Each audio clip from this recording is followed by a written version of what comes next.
복된 날입니다. 주님의 은혜와 평강이 가득하시기를 축복합니다.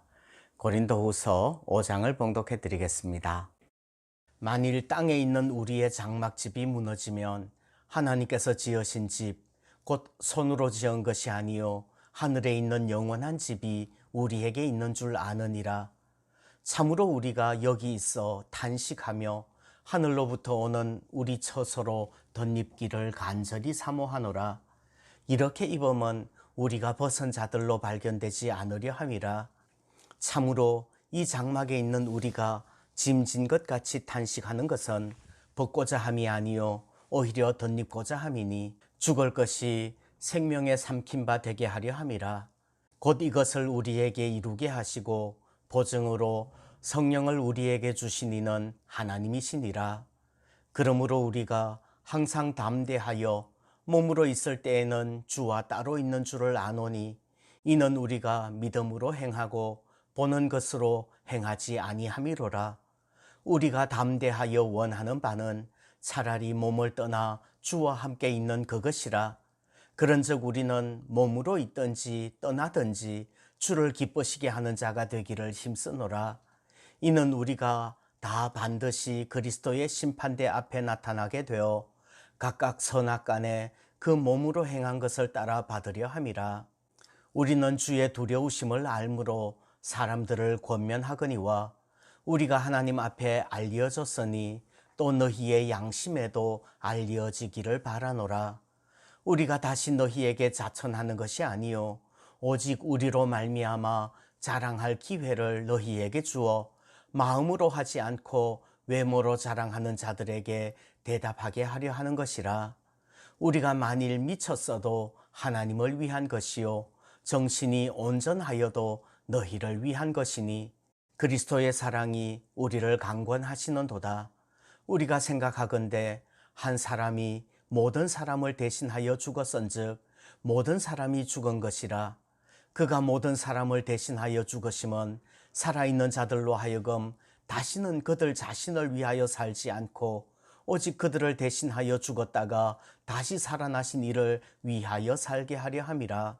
그러므로 우리가 이제부터는 어떤 사람도 육신을 따라 알지 아니하노라. 비록 우리가 그리스도도 육신을 따라 알았으나 이제부터는 그같이 알지 아니하노라. 그런즉 누구든지 그리스도 안에 있으면 새로운 피조물이라. 이전 것은 지나갔으니 보라 새 것이 되었도다. 모든 것이 하나님께로서 났으며 그가 그리스도로 말미암아 우리를 자기와 화목하게 하시고 또 우리에게 화목하게 하는 직분을 주셨으니 곧 하나님께서 그리스도 안에 계시사 세상을 자기와 화목하게 하시며 그들의 죄를 그들에게 돌리지 아니하시고 화목하게 하는 말씀을 우리에게 부탁하셨느니라. 그러므로 우리가 그리스도를 대신하여 사신이 되어 하나님이 우리를 통하여 너희를 권면하시는 것 같이 그리스도를 대신하여 간청하노니 너희는 하나님과 화목하라. 하나님이 죄를 알지도 못하신 이를 우리를 대신하여 죄로 삼으신 것은 우리로 하여금 그 안에서 하나님의 의가 되게 하려 하심이라. 아멘. 오늘은 화목이라는 주제로 묵상하려고 합니다. 18절 말씀에 우리를 자기와 화목하게 하시고 또 우리에게 화목하게 하는 직분을 주셨다 이렇게 말씀합니다. 또 19절 말씀 보시면 하나님께서 그리스도 안에 계셔서 세상을 자기와 화목하게 하시고 그들의 죄를 그들에게 돌리지 아니하시고 화목하게 하는 말씀을 우리에게 부탁하셨느니라 말씀합니다. 그리고 20절에서도 그러므로 우리가 그리스도를 대신하여 사신이 되어 하나님이 우리를 통하여 너희를 권면하시는 것 같이 그리스도를 대신하여 간청하노니 너희는 하나님과 화목하라 이렇게 말씀을 합니다. 화목이 없다면 아무리 탁월한 사람도 실패한 인생일 거예요. 우리 자신이 먼저 화목하고 나아가 화목하게 하는 직분도 감당해야 될 줄 믿습니다.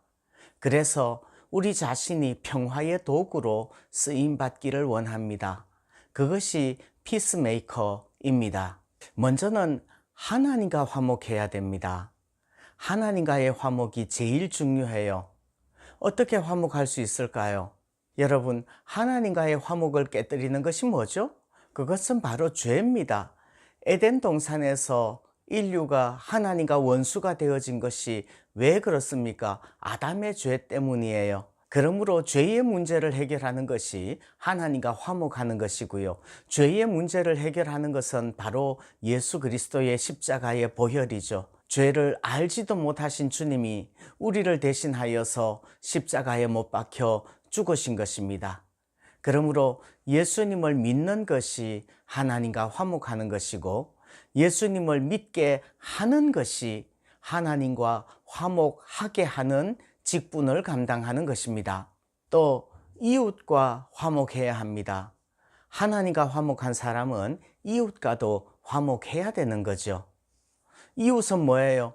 가족을 비롯한 모든 피조물들이 이웃인 거죠. 중요한 계명이 뭐라고 말씀하십니까? 하나님을 사랑하고 이웃을 사랑하는 것이 중요한 계명이에요. 그래서 데살로니가전서 5장 13절을 보시면 그들의 역사로 말미암아 사랑 안에서 가장 귀히 여기며 너희끼리 화목하라, 이렇게 권면합니다. 이웃과의 화목을 깨뜨리는 것은 희생과 배려가 없는 자기중심적인 삶이에요. 우리 자신이 먼저 이웃과 화목하고 또 다른 사람들을 화목하게 하는 역할 감당할 수 있기를 소원합니다. 세 번째는 자기 자신과도 화목해야 되지요.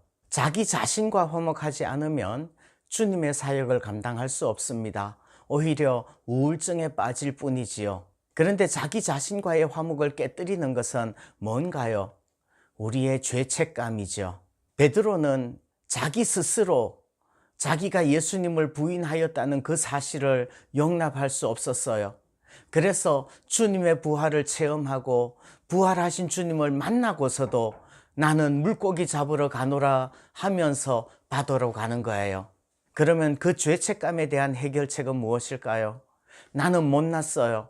나 인정해요. 그럼에도 불구하고 나는 주님을 사랑한다는 것을 나 스스로 확신하는 것이 중요합니다. 그래서 주님께서는 베드로에게 왜 나를 부인했니? 따져 묻지 않으시고 네가 나를 사랑하느냐? 물으시는 것입니다. 정말 주님을 사랑하는 사랑이 자기 속에 있음을 확인한다면 자기 자신을 보지 않고 주님을 바라보게 될 줄 믿습니다. 혹시 우리 주변에 자기 자신에 대하여 좌절과 자책에 빠져 있는 그런 사람들이 있다면 그들을 위로하고 격려하고 자기 자신을 존중할 수 있도록 도와줄 수 있는 그런 우리가 되기를 소원합니다.